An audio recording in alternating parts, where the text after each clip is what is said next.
Christian Carambeu, bonjour. Bonjour. Merci de nous recevoir ici au stade Karaiskaki de l'Olympiakos du Pirée. C'est votre maison depuis Oui, maintenant quasiment 10 ans. c'est vrai. Le Co- plaisir est pour moi, au contraire, bienvenue ici au Pirée et bienvenue au stade Karaiskaki. Alors comment vous vous sentez grec désormais depuis 10 ans? International.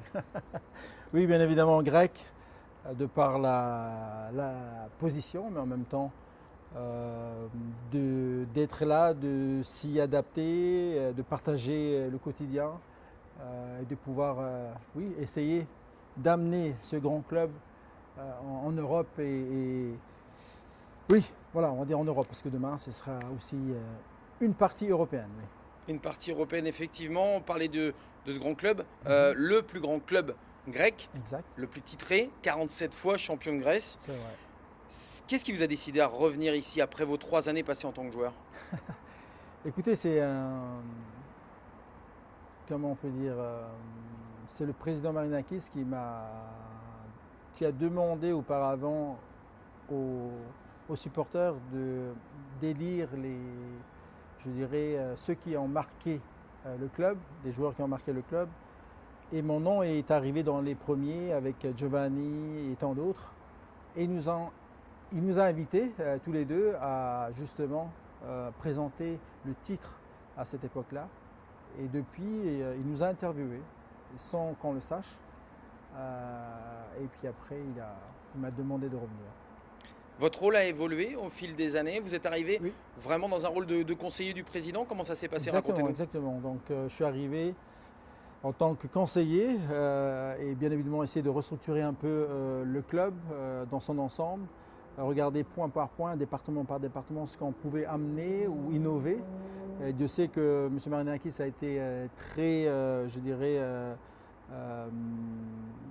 Réceptif? très réceptif, mais aussi proactif, dans la mesure où chaque idée qu'on donnait, il fallait faire de suite. C'est ce qu'on a fait petit à petit et amener ce club-là à un niveau européen, un standard européen, où justement on peut attirer autant de noms, autant de joueurs de qualité, mais aussi révéler, je dirais, au monde entier ce qu'est le championnat grec. Voilà. Qu'est-ce qui attire? Qu'est-ce qui vous a attiré? Qu'est-ce qui attire les joueurs de football? Qu'est-ce qui attire les supporters dans ce club? Déjà sa structure. Évidemment, ils sont attirés par le nom, mais aussi par l'Europe. La Coupe d'Europe est quelque chose qui se vend.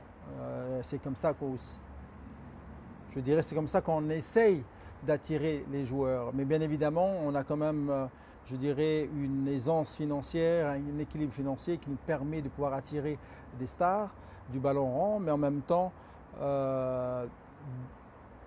d'être, comment dire, pilier dans ce championnat, mais en même temps d'être innovateur. Notre pelouse, par exemple, ça a été une des premières pelouses où véritablement ça a été l'exemple pour certains clubs ici grecs de pouvoir faire la même chose, etc. etc. Donc on est leader, je dirais, dans ce marché, si je peux me dire ici en Grèce. Mais bien évidemment, on se doit nous aussi d'apprendre beaucoup sur les autres en Europe pour grandir petit à petit. Oui. On disait l'évolution de votre rôle, il a été ici dans ce club aussi au niveau sportif. Vous Oui, avez évidemment votre mot à dire sur les recrutements. oui, bien sûr, oui, évidemment.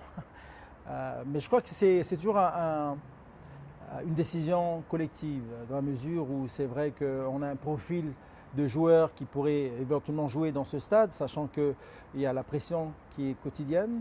Les fans le font ressentir pas simplement au match, mais tous les jours. Il y a les quotidiens aussi qui le font.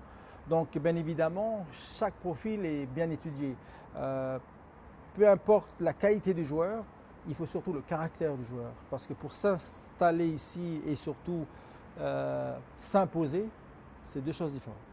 C'est pour ça qu'on a pu voir des noms. Alors on va pas tous les citer, mais Mhm. nous on pense évidemment à des garçons comme Mathieu Valbuena qui sont venus ici, qui Exact. avaient déjà connu la ferveur Mhm. marseillaise. C'est vrai. Des noms peut-être aussi un petit peu comme Marcelo, qui Mhm. a bien connu le Real Madrid, C'est que vous vrai. aussi vous avez connu. Ouais. C'est ce profil-là que vous recherchez, alors que de l'extérieur on peut se dire, c'est des garçons qui sont en fin de carrière. C'est vrai qu'on peut dire ainsi, mais je crois qu'au contraire, on redonne une nouvelle naissance à ces joueurs parce qu'ils ont encore la passion, Et c'est ça d'où le caractère de ces joueurs-là, ou le profil des joueurs, où on voit véritablement qu'ils sont là pour la passion. Et c'est d'abord le jeu qui leur incombe et qui font partager aux coéquipiers, aussi au club. Donc on voit je dirais, leur impact dans un groupe. Et ça, c'est très, très important. James Rodriguez aussi, qui est arrivé récemment, aussi a cette aura qui bonifie le jeu, qui bonifie ses partenaires, et ça se ressent sur le terrain. Bien évidemment, les automatismes, ça se travaille, et ça, c'est au coach et son staff technique de pouvoir amener, je dirais, le groupe à être ensemble et de former une équipe. Voilà. Vous êtes issu de la formation insulaire en Nouvelle-Calédonie, vous êtes né à la formation nantaise au football. Qu'en est-il de la formation ici à l'Olympiakos? Écoutez, oui, j'étais encore joueur. J'ai donné l'idée au président, à l'ancien président, de copier le FC Nantes. Donc, je vous dis l'idée, voir le projet qui s'est fait, donc en construisant d'abord ce terrain, enfin plutôt le Karaiskaki, parce qu'avant ça n'existait pas, on l'a construit pour les Jeux Olympiques. Et Dieu sait, quand j'ai parlé avec ce président-là, tout de suite lui aussi a été proactif, et en même temps on a restructuré le centre de formation.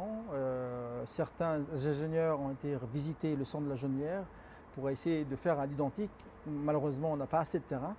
On a quand même fait une belle structure pour avoir les mêmes conditions que je dirais, tous les grands clubs en Europe. Et donc on a carrément, c'est vrai que quand on parle de l'Europe, mais aussi le travail au quotidien, quand ils voient une structure aussi belle, mais en même temps très bien proportionnée et conditionnée pour que les joueurs puissent bien travailler, là ils voient que oui, on est un grand club. Et je crois que même certains ont été surpris de voir qu'on avait aussi cette installation sportive qui était aussi bien élaborée. Vous arrivez à attirer les meilleurs jeunes du pays?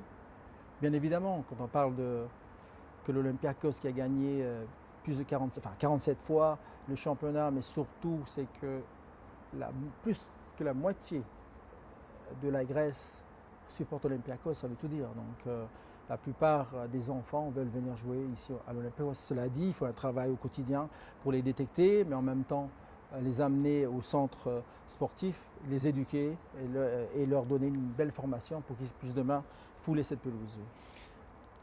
Quand on s'était vu à Nantes au début du mois de septembre, vous nous aviez dit cette équipe elle est en reconstruction, il va lui falloir du temps. On l'a vu à travers d'ailleurs cette phase de groupe. Oui. Quel est le bilan que vous allez pouvoir tirer de cette expérience européenne cette année? Oui. Ben, écoutez, je reste optimiste dans la mesure où les performances se sont améliorées. Bien évidemment, pas satisfait du tout dans la mesure où on est out de cette épopée européenne. Cela dit, voilà, c'est une belle leçon aussi, à savoir qu'il y a des moments clés dans le temps, dans le calendrier, où il y a des changements à faire ou pas. Et ça, on apprend. Donc, indépendamment de ce qu'on a appris en théorie, c'est vrai que c'est toujours le momentum où on apprend beaucoup plus. Alors ça va intéresser évidemment tous les supporters nantais. Dimanche, vous avez un gros choc. C'est vrai. Panathinaikos face à l'Olympiakos. Oui. Un match beaucoup plus important, on va le dire, que jeudi soir finalement.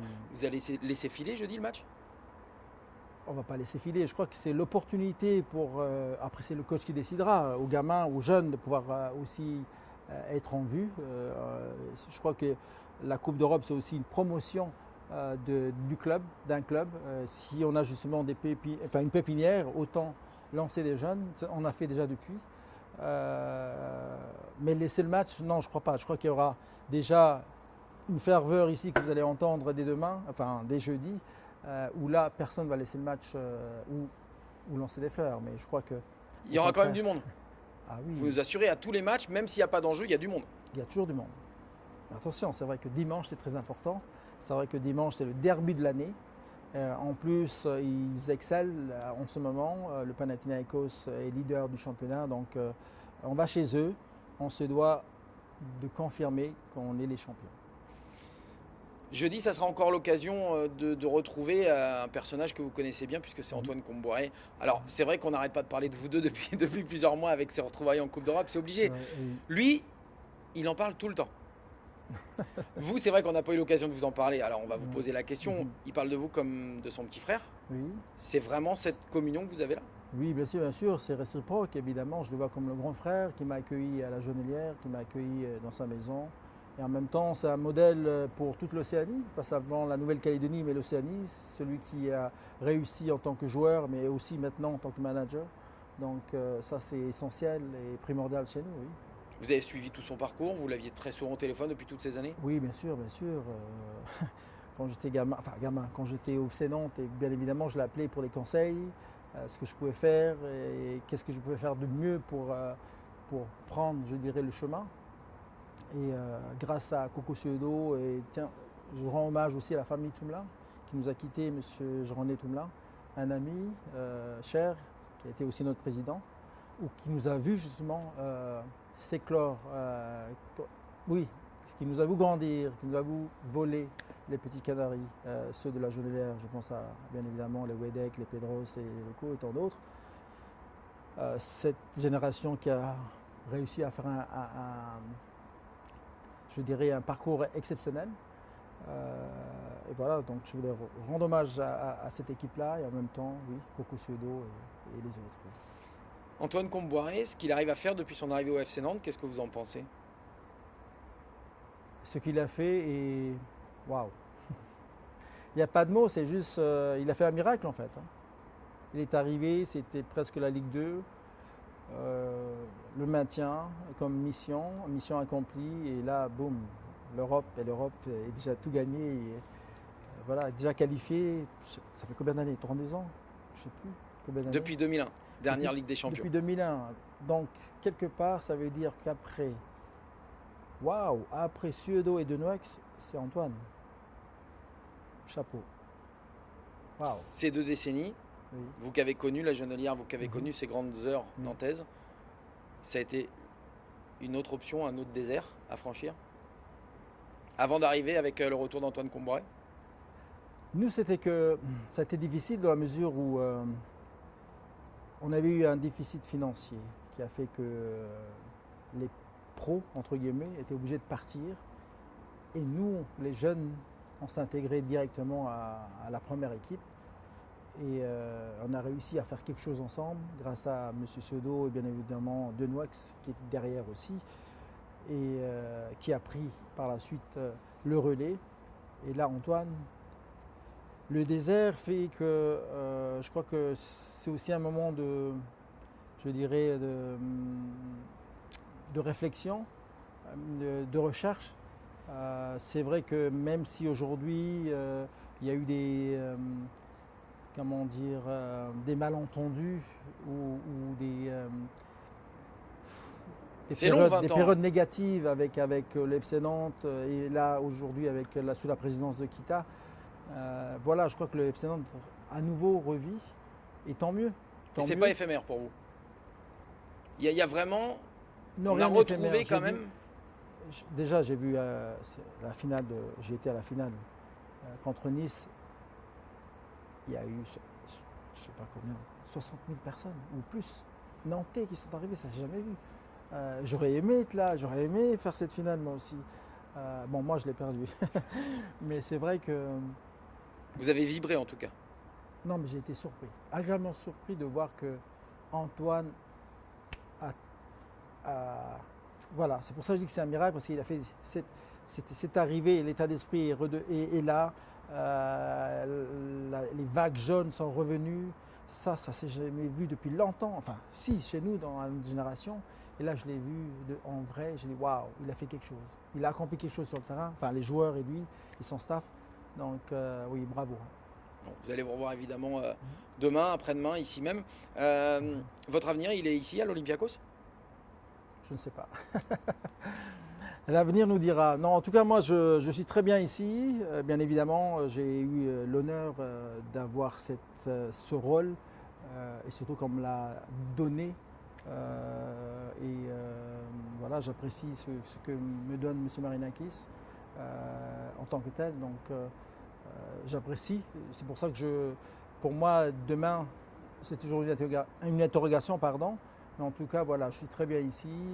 J'espère le rendre aussi à ceux qui m'ont fait confiance. Donc, voilà. La France vous manque pas particulièrement.